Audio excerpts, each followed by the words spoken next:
그 아프리카 케냐에 지난 4일에 완공을 앞둔 다리가 무너지는 사고가 있었습니다. 중국 기업이 1200만 달러를 들여가지고 공사를 하는 건데 부실 공사가 원인이었다고 그러죠. 부실 공사 그러면 우리 생각나는 게 있죠.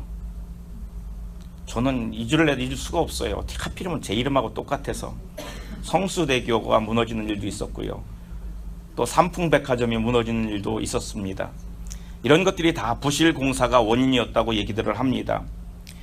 그래서 건축물을 지을 때 전문가가 그 시공 과정을 잘 감리를 해야 됩니다.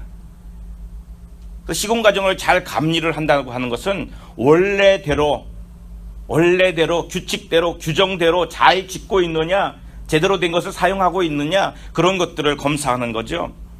그래서 제대로 된 건축 자재를 사용했는지, 또 길이는 제대로 맞는지, 깊이는 제대로 팠는지, 높이는 제대로 높이를 맞췄는지, 굵기는 넓이는, 이 모든 것들을 다 규격에 맞았는지를 보는 거예요.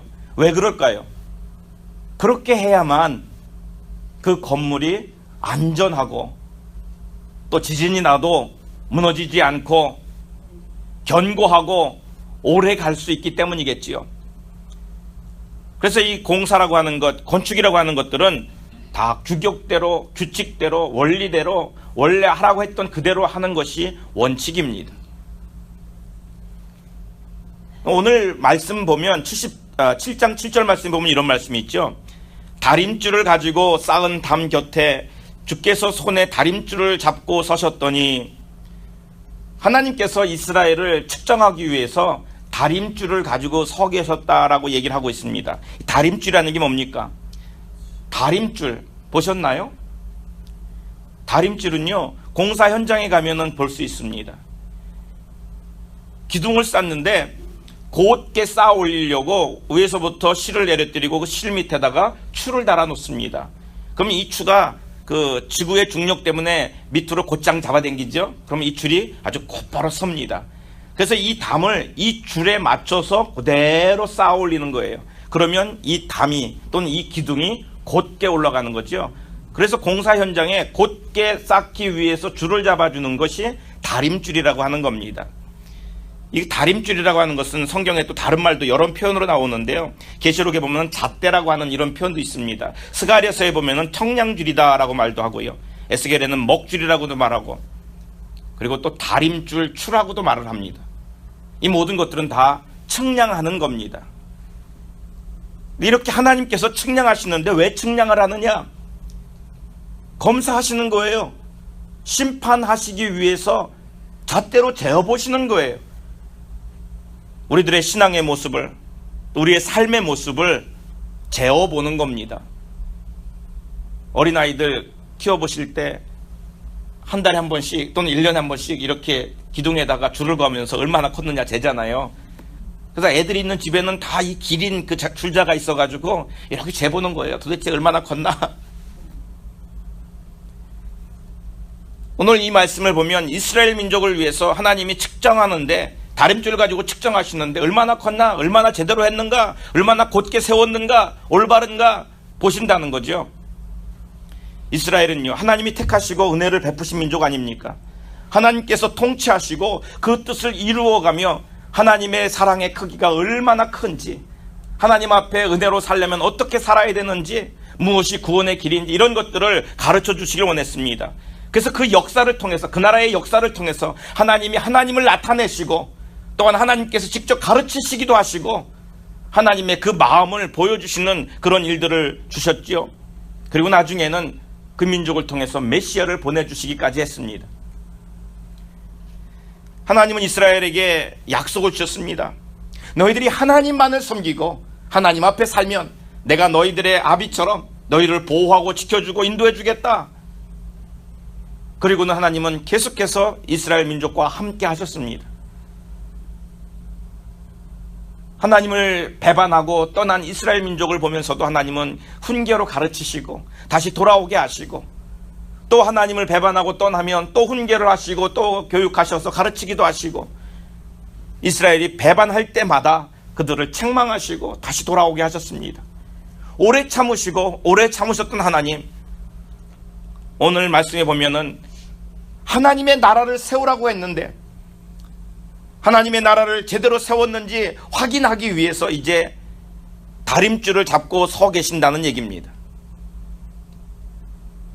이제껏 하나님이 기다리시고 또 기다리셨는데 다림줄을 가지고 너희가 제대로 세웠는지, 너희들의 세운 그 교회가, 그 하나님의 나라가 온전히 섰는지를 한번 측정해 보겠다는 겁니다. 그런데 그 당시에 이스라엘의 상태는요, 하나님이 원하셨던 그런 상태, 그런 모습이 아니었습니다. 우리가 알고 있듯이 이스라엘의 이 후반기 상태를 보면 얼마나 잘못된 길을 가고 있는지 모릅니다. 하나님은 분명히 그들에게 원하는 삶이 있었습니다. 하나님의 뜻을 이루어가는 삶이 있었고, 하나님의 공의를 실현하는 삶이 있었고, 하나님의 사랑을 나타내며 살아가는 그 삶의 모습을 기대했지만, 그러나 그들은 하나님의 사랑을 저버렸습니다. 하나님의 사랑이 아니고 자기들의 욕구 충족을 위해 살아가지요. 바알을 숭배하고 아세라를 따라가고 영적으로도 육적으로도 문란하고 타락한 모습을 살아갑니다. 자기의 욕심을 채우기 위해서 나쁜 짓은 도맡아서 일삼고 하나님의 뜻은 다 저버리고 공의를 짓밟는 그런 삶이, 그런 사회가 되고 말았습니다. 하나님의 뜻을 따라 하나님의 나라를 이루어가야 되는 그 이스라엘인데도 불구하고 그들은 우상 숭배하고 온갖 잡던 그 신앙들 때문에 하나님의 사랑으로부터 점점 멀어져 갔습니다. 그때에 하나님 말씀하시는 것이 내가 다림줄로 재어보겠다. 다림줄로 재어보고 하시는 말씀이 뭡니까? 다림줄로 재보고 하시는 말씀은 다른 말씀이 아니에요. 내가 다시는 용서하지 않겠다라는 겁니다. 이게 얼마나 두려운 말씀인지 몰라요. 다시는 용서하지 않겠다라는 말은 하나님의 이런 진노는 민족은 멸망인 것이고 패망인 것이에요. 재어보고 부족해서 심판하신다는 그런 말씀이 다니엘서도 나오지요. 여러분들 잘 기억을 하실 겁니다. 이스라엘의 바벨론 포로 시절인데 그 벨사살 왕이 귀족 1000명과 함께 잔치를 하고 있습니다. 그 잔치를 하는데 예루살렘에서 약탈해가지고, 예루살렘 성전에서 약탈해가지고 온 그 성전의 기구들, 성전의 그릇들을 가지고 술을 마시고 잔치를 하는 거예요. 그리고 하나님을 모욕하고 우상을 숭배하고 찬양을 합니다. 그때에 그 벽에 사람의 손이 나타나서 글씨를 쓰죠. 그 글씨 쓴 모습을 보면서 벨사살 왕은 사시나무 떨듯이 떨면서 두려워합니다. 그때에 다니엘이 그 쓰여진 글씨를 해석해주는 그런 사건이 있었습니다. 그 말씀을 한번 제가 읽어드리죠. 기록된 글자는 이것이니 곧 메네메네 데겔 우바르시니라. 그 글을 해석하건대 메네는 하나님이 이미 왕의 나라의 시대를 세워서 그것을 끝나게 하셨다 하미요, 데겔은 왕을 저울에 달아보니 부족함이 보였다 하미요, 베레스는 왕의 나라가 나뉘어서 메대와 바사 사람에게 준바되었다 함이니다. 이 말의 의미는 뭐냐면 당시에 강력한 국가였는데 그 바벨론을 재보니까, 그 바벨론을 측량해 보니까 부족했다는 거예요. 그래서 그 나라를 분열시키고 다른 나라의 지배하에 들어가도록 만들겠다라는 그런 말씀입니다. 분명히 그 당시에 바벨론은 강력했지요. 사람들이 볼 때는 강력했습니다. 바벨론 자기 스스로 생각할 때에도 이것이 오래 갈 줄 알았습니다. 자기들의 잣대로 재보니까 문제가 없습니다. 그런데 하나님의 잣대로 재어봤더니, 하나님의 측량으로 재어봤더니 부족했다는 겁니다. 저울에 달아보니 부족했다. 그래서 나라가 나뉘어지고 다른 나라를 섬기는 그런 나라가 되고 말았습니다. 하나님께서 하나님의 잣대로, 저울로, 하나님의 다림줄로 다시 재어보기도 하고 또 측량하기도 합니다. 이유는 한 가지죠. 제대로 세워졌는가? 제 무게를 가지고 있는가? 굽어버렸는지 그들의 상태를 점검해 보기 위해서입니다. 우리도, 우리 스스로도, 우리 교회도 하나님 나라로 지어져 가고 있습니다.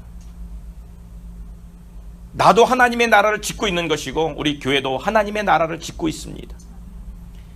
에베소서 2장 21절에 이후에 있는 말씀들을 보면 그의 안에서 건물마다 서로 연결하여 주 안에서 성전이 되어가고 너희도 성령 안에서 하나님이 거하실 처소가 되기 위하여 그리스도 예수 안에서 함께 지어져 가느니라. 우리는 하나님이 거하실 처소, 하나님이 거하실 집이 되기 위해서 지어져 가고 있는 사람들이에요. 우리는 열심히 짓고 있는 겁니다. 우리 자신도, 신앙 공동체인 교회도 지금 지어져 가고 있는 거예요. 지어져 가고 있기 때문에 하나님께서 거하실 처소가 될 만큼, 하나님이 거하실 수 있는 처소가 될 만큼 그 기준에 합당하게 지어져 가야 된다는 얘기입니다. 그럼 어떻게 지어져야만 하나님이 거하실 처소가 될 것인가? 세상에서 말하고 있는 윤리적으로, 도덕적으로 깨끗하고 더럽지 않는 그런 상태여야 되는가?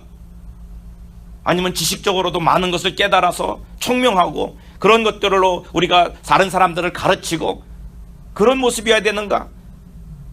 불쌍한 사람들을 도와주고 그 사람들을 구제를 많이 하는 그런 것들로 살아가야 되는가? 아니면 우리가 이성적으로 또는 합리적으로 모든 것을 잘 맞춰서 그런 모습으로 살아가야 되는가? 우리는 그 기준이 참 중요합니다. 자신의 기준, 세상의 기준이라고 하는 것은요, 그 기준에 맞는 집을 짓게 됩니다. 나의 기준에 맞추면 내 기준에 맞는 집이 지어지죠. 세상의 기준에 맞추면 세상이 맞는, 세상이 원하는 집을 짓게 됩니다. 그래서 그 기준이라는 게 참 중요한 거예요.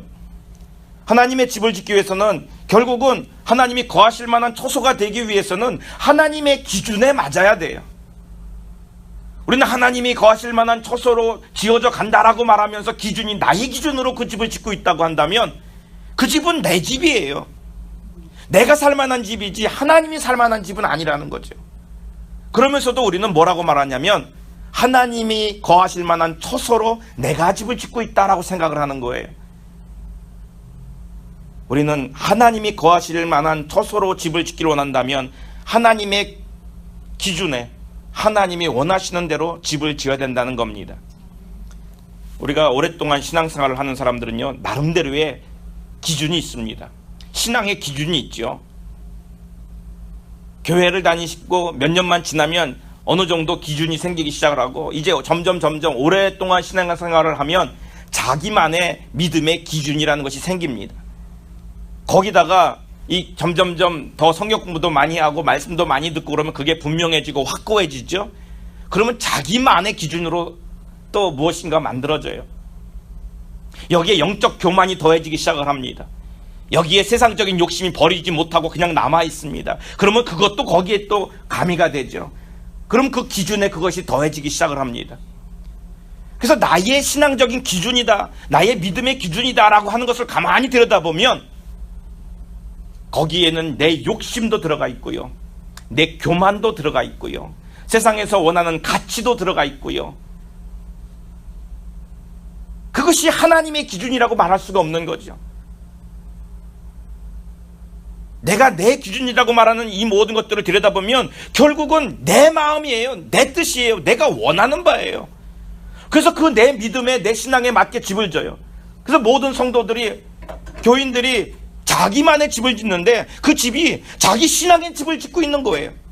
근데 자기 신앙의 집을 짓다 보니까 결국은 뭐냐면 자기만의, 자기 나름대로 각기 다른 모습으로 집을 짓는 거예요.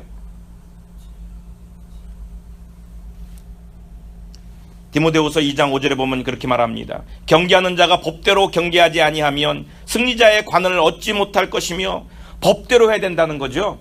법대로 하지 않으면 그 경기대로 임할 수가 없습니다. 탈락이 되고 말아요. 우리가 하나님의 집을 짓는데 규칙대로 해야 된다는 거예요. 하나님의 기준에 맞춰서 그것을 지어야 된다는 거예요. 자기 마음대로 질 수가 없다는 겁니다. 이스라엘이요, 광야 시대에 하나님께서 그들과 함께 계시고 싶어서 하나님께서 이스라엘 민족에게 성막을 지으라라고 얘기하셨어요. 모세를 통해서 성막을 지으라라고 얘기하시면서 너희가 아름답게 너희들의 기술을 동원해서 지어라라고 얘기하지 않아요. 너희들의 지혜를 동원해서, 너희들의 예능을 동원해서, 너희들의 재물을 동원해서 이 땅 위에 가장 멋있는 건물을 지어라라고 말하지도 않아요.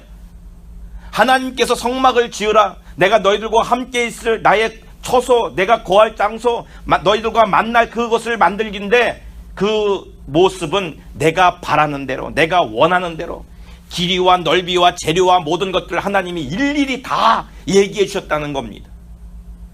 그리고 모세가 그것을 지을 때는 하나님께서, 그 말씀이 계속해서 반복되는 말이 뭡니까? 하나님께서 모세에게 명한 대로, 또 하나님께서 말씀하시는 것은요, 내가 네게 보인 식양대로 할지니라. 가장 강조하는 건 그거였죠. 내가 너에게 보인 식양대로 할지니라. 다른 것 아니라는 거예요. 너의 기술도 아니고 너의 생각도 아니고 너의 가치도 아니고 내가 네게 보인 식양대로 할지니라. 그리고 모세가 그 성막을 지을 때 한 것은 여호와께서 모세에게 명하신 대로 하였더라 였습니다. 그곳에 하나님이 이스라엘을 만나시고 그곳에서 하나님이 이스라엘을 통치하시고 그곳에 하나님이 거주하셨다는 거예요. 결국 우리 안에 우리가 지어야 되는 하나님의 나라, 하나님의 성전도 내가 내 신앙에 맞춰서 내 신앙의 잣대로 내 모습 그대로를 짓는 것이 아니라 하나님이 내게 보여준 대로 지어야 된다는 거죠. 그래야만 그곳에 하나님의 거처가 되는 거예요. 그럼 하나님께서 우리들에게 주시는 기준이 뭡니까? 하나님은 우리에게 어떤 것으로 기준을 세워주십니까? 도대체 우리가 알아야지 기준을 보고 쫓아가지요. 하나님의 기준이 어디 있나요? 하나님이 말씀하신 것이 기준이에요. 하나님이 우리들에게 말씀하여 주신 게 기준이에요. 하나님의 말씀하신 것이 뭡니까? 하나님의 말씀하신 것을 기록한 것이 성경이지요. 우리들에게 주어진 성경은 하나님의 말씀이에요. 그것이 기준입니다. 우리가 어떻게 해야 됩니까? 기준대로 하죠. 그 기준을 어디다 맞춥니까? 하나님의 말씀에 맞춰야지요. 하나님의 말씀에 맞춰져 그 하나님의 말씀이 기록되어 있는 성경에 맞춰야지요. 그래서 우리는 그 성경 말씀을 기준으로 삼고 쫓아가고 그 기준으로 삼고 우리 모든 것들을 재고 판단할 수 있어야 됩니다. 우리 66권의 성경을 정경이라고 말하죠. 정경이다. 정경. 정경이란 말은 캐논이란 뜻입니다. 캐논. 캐논이라고 하는 것은요, 고든 막대기다 이런 뜻을 가지고 있어요. 그 당시에는 갈대로 만들었죠. 갈대로 만든 고든 막대기다라는 그런 의미를 가지고 있는데, 당시에 그 목공이나 무슨 석공들이나 이런 사람들이 물건을 측량하거나 이럴 때 사용했던 이 막대기가 있습니다. 자 같은 것이 있는 거예요. 그걸 캐논이라고 불렀어요. 그래서 거기에 맞게 해야 된다는 거지요. 그 규격이 있어요. 규격에 맞게 또는 기준에 맞게 해야 된다라는 그런 의미를 가지고 있습니다. 그래서 캐논, 정경이라고 말했을 때 거기 의미는 뭐냐면 이것이 기준이다, 이것이 규격이다라는 거예요. 이것이 기준이고 이것이 규격이기 때문에 모든 것들은 다 여기에 맞아야 된다라는 의미를 가지고 있습니다. 그래서 성경은 우리의 모든 신앙, 우리의 삶, 우리가 행하는 하나님을 향한 그 사역들도 여기에 맞춰야 한다는 겁니다. 내 열심 중요하지요. 내 재능 중요해요. 그런데 이것들도 다 하나님의 기준의 말씀에 맞춰야만 이것이 빛이 난다는 거지요. 디모데후서 3장 15절부터 있는 그 말씀들을 보면 그러잖아요. 죄인들을 구원에 이르게 하는 지혜의 말씀이다. 이 말씀대로 해야 된다고 말하면서 뭐라고 말합니까? 이 말씀은 교훈하고 또 책망하고 바르게 하고 우리를 의의 길로 교육하기에 유익하다라고 말합니다. 왜입니까? 기준이기 때문이에요. 하나님께서 우리들에게 주신 규범이기 때문이에요. 그래서 그거 말씀으로 교육하고 책망하고 바르게 하고 의의 길로 이끌어가는 거예요. 뿐만 아니라 우리의 삶을 거기에 맞춰보는 거예요. 내가 바르게 가고 있는가? 내가 하나님의 뜻에 어긋났는가 어긋나지 않았는가? 맞춰봐야죠. 그 말씀이 기준이 된다는 얘기잖아요. 말씀에 비추어봐서 내가 어둠에 있는지 빛에 있는지도 봐야 되고, 말씀에 비춰봐서 내가 가는 길이 제대로 가는 길인지도 봐야 되고, 바르게 행하고 있는지, 내가 올바로 서 있는지 기울어져 있는지도 봐야 되지 않습니까? 내가 올바로 서 있다고 아무리 외쳐도 아무런 의미가 없습니다. 나 자신을 하나님의 말씀에 비춰보는 거예요. 그래야만 정확하게 볼 수가 있습니다. 계시록 11장 1절 말씀엔 또 이런 말씀이 있습니다. 또 내게 지팡이 같은 갈대를 주며 말하기를 일어나서 하나님의 성전과 제단과 그 안에서 경배하는 자들을 측량하되, 여기서 지금 지팡이 같은 갈대, 그 갈대 지팡이로 측량하라는 거예요. 성전도 측량할 뿐만 아니라 그 안에서 경배하는 자들도 다 측량해서 재보라는 겁니다. 왜 잽니까?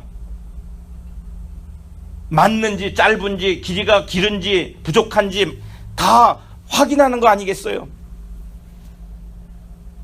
하나님의 말씀도 잘 알고 또 그 말씀을 아주 열심을 가지고 뭔가 그 말씀을 가지고 사역도 합니다. 그리고 우리 삶에서도 적용을 참 잘해가면서 살아갑니다. 우리 눈에 보이기에는. 사람의 눈이 보이기에는 그것이 제대로 된 것처럼 보이는 것도 많아요. 그런데 가만히 들여다보면 그렇지 못한 것도 많다는 거예요. 겉으로 볼 때는 하나님의 말씀을 참 잘 알고 그 말씀대로 살려가고 애쓰는 것처럼 보여요. 교회 사역도 잘하고 감당하고 또 선교 사역도 참 잘하고 이웃을 돕는 일도 참 열심히 합니다. 그런데 들여다봤더니 거기에 잘못된 부분도 많다는 거예요. 다른 사람에게 보여주고 싶은 마음으로. 겉의 모습은 참 그럴듯한데 속을 들여다보니까 그렇지 못하다는 것이죠. 여러분, 그 되박이라는 거 아시지요? 되박은 뭔가를 이렇게 담아줄 때 그 부피를 재는 겁니다. 그래서 제가 어릴 때 시장에서 대박을 담아주시는 모습을 봤는데 잊지 못하는 게 하나가 있습니다. 분명히 대박을 담아줄 때 그 대박을 가득히 담아줘야 되죠. 그런데 대박을 담아줄 때 가득히 담은 것처럼 보이는데 말로는 많이 담았다고 많이 준다고 말하는데 담아주는 사람의 엄지손가락이 깊이 그 대박 속에 묻혀 있어요. 겉으로 볼 때는 근사합니다. 많이 담아줍니다. 근데 속으로는 속이고 있는 거예요. 그러면서도 자기는 많이 준다고 말해요. 어떤 사람이 포목점을 합니다. 이 포목점을 하는 사람은 그 포목점에 그 재는 자가 있죠. 이렇게 나무자가 이만한 자가 있습니다. 그래서 몇 마를 달라고 그러면 그걸로 재가지고 주는 거예요. 근데 이걸 오랫동안 썼어요. 오랫동안 써가지고 이만큼 한 뼘이 줄었다고 봅시다. 열심히 이걸로 재주는데 늘 한 뼘이 줄었으니까 잴 때마다 더 많이 줄어드네. 그러면서 볼 때는 10번 쟀으니까 10자가 됐구나. 이야, 제대로 쳐주네. 아니, 거기다가 이만큼 더 줄게 하고 한 뼘을 더 쳐서 쑥 잘라준다고 할지라도 다른 사람이 볼 때는 그럴듯해 보이지만 사실은 속이는 거예요.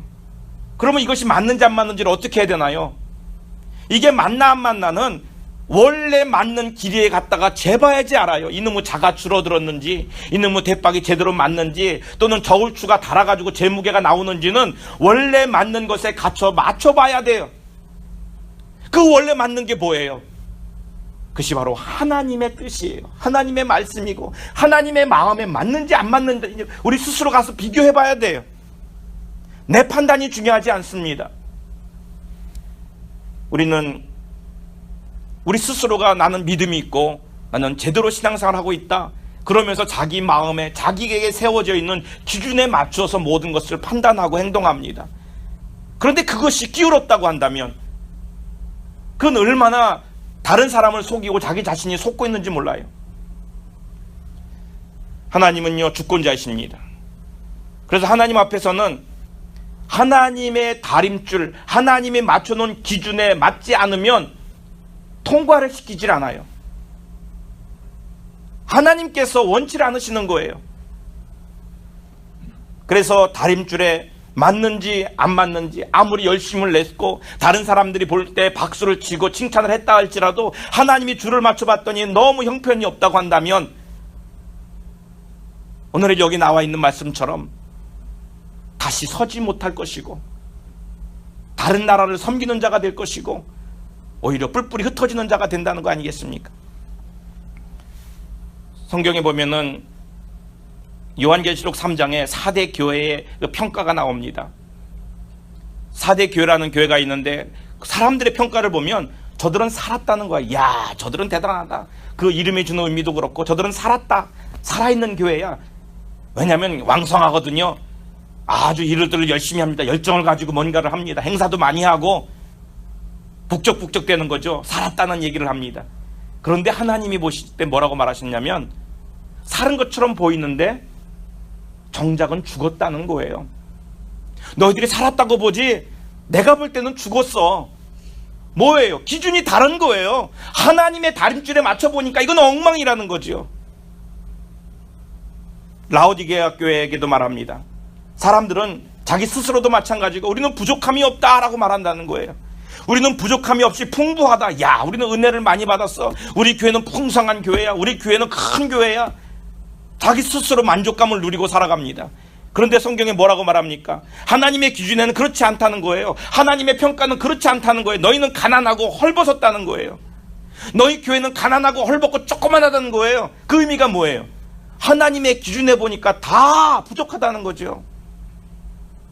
중요한 건 사람이 평가하는 것이 아니라 하나님이 평가를 하신다는 거예요. 이 모든 기준을 사람이 가지고 있다면 사람을 기쁘게 하면 됩니다. 사람의 기준에 맞추면 되는 것이고 내가 만족하면 되는 거겠지만, 그러나 이 모든 것의 기준이 하나님 앞에 있어요. 그래서 하나님 앞에 있다고 한다는 것은 내 마음이 아니라 하나님의 마음에 맞게 해야 된다는 거죠. 자기 스스로로 만든, 자기 스스로로 계획 세운, 자기 스스로가 가지고 있는 자기만의 다림줄로 가지고 측정하지 않기를 바랍니다. 우리의 삶의 모든 것들은요, 분명히 하나님 앞에 설 겁니다. 그래서 하나님께서 너희가 너의 믿음에, 너의 신앙에 집을 잘 졌느냐? 어느 날 준공심사를 하자고 하나님이 오시면 정말로 준공심사 때 그 준공심사를 패스할 자신이 있을까요? 미국에 그 어떤 음식이나 또는 의약품들이 들어올 때는 그 FDA 그 검사를 받고 그 검사의 승인을 얻어야만 판매를 할 수가 있죠. 그래서 FDA에서 그것을 검사를 하는 겁니다. 야, 이것이 들어와서 제대로 팔릴 수 있는 물건인가? 아니면 잘못된 것이 섞였는가? 잘못 만들어진 것인가? 혹시 불량적인 것은 없는가? 다 거기서 검사를 해요. 그래야만 미국에 들어올 수 있습니다. 통과를 할 수가 있는 거죠. 하나님의 검사에 통과를 못하면 하나님의 나라에 갈 수가 없다는 얘기 아닙니까? 하나님께서 왜 다림줄을 가지고 재십니까? 검사하시는 거잖아요. 그래서 그게 맞지 않으면 이것을 다 흩어버리시고 다시 부수고 다시 세워야 되는 거 아닙니까? 만약에 내 자신을 맞춰봤는데, 하나님의 말씀에 나를 맞춰봤는데, 내가 너무 삐뚤어져 있네. 내가 정신을 차리고 보니까 내가 왜 지금 여기 와 서 있지? 내가 서 있을 자리가 아닌데 내가 왜 이렇게 삐뚤음하게 서 있지? 내가 왜 이렇게 곧게 서 있지 못하는가? 내 키는 왜 이렇게 자라지 못하는가? 내가 하나님 앞에 자라야 되는데 왜 내 믿음의 분량이 요거밖에 안 되는가? 나는 왜 이렇게 묵직하고 바위와 같이 묵직한 믿음을 갖지 못하고 가뿐가뿐해서 이 바람에 저 바람에 흘러다니는 그런 사람인가? 자기 자신이 만약에 그 부족함을 봤다면, 내가 연약함, 나의 기울어진 모습을 봤다면 어떻게 해야 되겠습니까? 하나님이 원하시는 대로 다시 부수고 다시 만들어야 돼요. 이 쉬운 일이 아닙니다. 무엇인가를 고치고 바로잡는다는 게 정말 쉬운 일이 아니에요. 그런데도 불구하고 만약에 계속 그것을 고집한다 그러면 아주 심각한 문제가 생기죠. 우리 예전에, 요즘에 차는 뒤로 이렇게 기어를 넣으면 뒤에 뭐가 있는지 앞에 카메라로 다 비춰주잖아요. 그래서 안전하게 얼마큼 더 남았는지 뒤로 가는, 후진하는 것도 아주 편하게 합니다. 좌회전, 우회전하는 것도 막 불이 들어와가지고서 옆에 있는 차들까지 다 이렇게 보여주잖아요. 근데 조금 그 이전의 차들은 어떻습니까? 뒤로 가는 기어를 넣으면 뒤로 갈 때 소리 뒤에서 삑삑삑삑 소리가 나요. 그죠? 천천히 갈 때는 삑삑 소리 나다가 점점 가까이 가면 삑삑 소리가 막 다급하게 납니다. 삑삑삑삑 거리면서 다급하게 나요. 뭐라는 거예요? 네. 됐어. 그만 서. 경고하는 거예요. 근데 만약에 그 경고를 무시했어요. 무슨 소리야, 집까짓게 내가 더 잘 알지. 그래서 확 집어 뒤로 엑셀레터를 밟고 갔다면 나무를 들이받든지 벽을 들이받든지 다른 차를 들이받든지 사람을 치든지 뭔가 사고를 내는 거죠. 경고음이 들렸을 때에는 서야 되는 거예요. 그런데도 불구하고 이 소리를 듣지 못하고, 아니 들었음에도 불구하고 밀어붙인다면, 자기의 기준만을 내세워서 괜찮다고 여긴다면 분명히 그는 사고가 난다는 겁니다. 하나님의 기준, 분명히 우리가 하나님의 기준 다림줄 앞에 섭니다.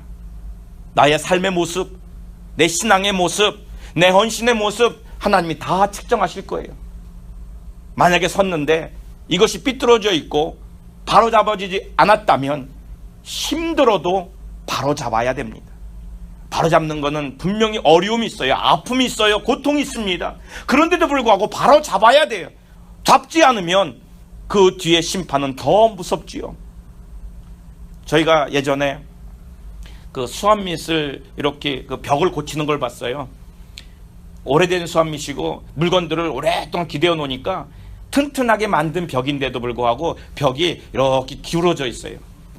기울어져 있는데 그 기울어진 데다가 와이트보드라고 그러잖아요. 그 가게 가면은 하얗게 돼가지고 뭘 걸게 만들어놓은 게 있죠. 와이트보드를 다시 만들려고 보니까 이놈의 벽이 한쪽으로 기울어져 있어가지고 그걸 갖다가 붙일 수가 없는 거예요. 벽이 휘어져 있으니까. 그래서 이것을 다 부시고 다시 할 거냐 수리를 할 거냐 고민하는데 이걸 다 부시고 하면 문제는 그 옆에 있는 가게도 다 물건을 거기다 기대어 놓고만 했기 때문에 이것들에 대해서 그 보상도 해줘야 되고 너무 공사가 큰 거예요. 피해가 너무 크죠. 그래서 이 휘어져 있는 벽을 바로잡자라고 해서 그분들이 공사를 하는데 어떻게 하는가 하면요, 저는 이걸 어떻게 하는지 정말 궁금했어요. 이 쓰러져가는 이 벽을 어떻게 세우는가 봤더니 튼튼한 쇠 기둥에다가 아주 튼튼한 와이어를 걸어요. 그리고 이 벽에다가 여러 군데에다가 이것을 연결을 해가지고 정말로 조금씩 기계로 이걸 당기는 거예요. 당기면 조금 당기면 뭐예요? 삐까떡 뿌지지? 글쎄요. 참 그 맞물려 있는 소리가 조금씩 납니다. 한꺼번에 많이 하면 물건도 쓰러지고 또 문제가 생기니까 조금씩 이걸 당기는 거예요. 그러니까 1시간을 당기면 1cm가 오고 또 1시간을 당기면 또 1cm가 오고 힘이 들고 고통스럽지만 점점 당겼더니 나중에는 이것이 온전하게 서더라는 거예요. 우리가 어느 순간인가 끼우려 있는 모습을 봅니다. 근데 이것을 세우려고 그러면 안 돼요. 내 마음대로는 안 되고 내 힘으로 되지도 않아요. 그런데 분명한 것은 하나님의 다림줄에 맞게 세워야 되잖아요. 그때는 내 힘으로 의지할 것이 아니라 튼튼한 기둥과 같으신 하나님 앞에 맡기고 그 힘에 의지해서 정말로 조금씩이라도 한 걸음이라도 가야 돼요. 가까이 나아가야 돼요. 가까이 나아가야만 어느 순간인가 내가 기울어져 있는 것이 바로 잡히는 날이 올 거 아니겠습니까? 여러분, 날마다 하나님의 다림줄에 우리 자신을 비춰볼 수 있기를 바랍니다. 하나님의 기준에, 내 기준 말고 세상의 기준 말고 하나님의 기준에 나를 한번 비춰볼 수 있기를 바랍니다. 그래서 내가 온전치 못하다면 정말로 뼈를 깎는 아픔을 겪더라도 하나님 가까이 나아갈 수 있기를 바랍니다. 하나님 가까이 나아가는 자만이 우리의 삶이 펴지고 문제가 해결되고, 그래서 우리가 하나님이 원하는 대로 이 틀어진 삶이 바라지고 하나님이 원하시는 옳은 삶으로, 기뻐하시는 삶으로, 기준에 맞는 삶으로 바뀔 줄로 믿습니다. 우리 앞에 다림줄을 잡고 서 계십니다. 하나님은 지금도 그 다림줄을 잡고 우리를 바라보고 계시고 우리의 삶의 모든 것들을 재어보십니다. 우리 스스로도 두려워하며 하나님의 기준에 우리 자신을 맞춰볼 수 있기를 바랍니다. 우리 시간에 함께 기도합니다. 하나님, 우리가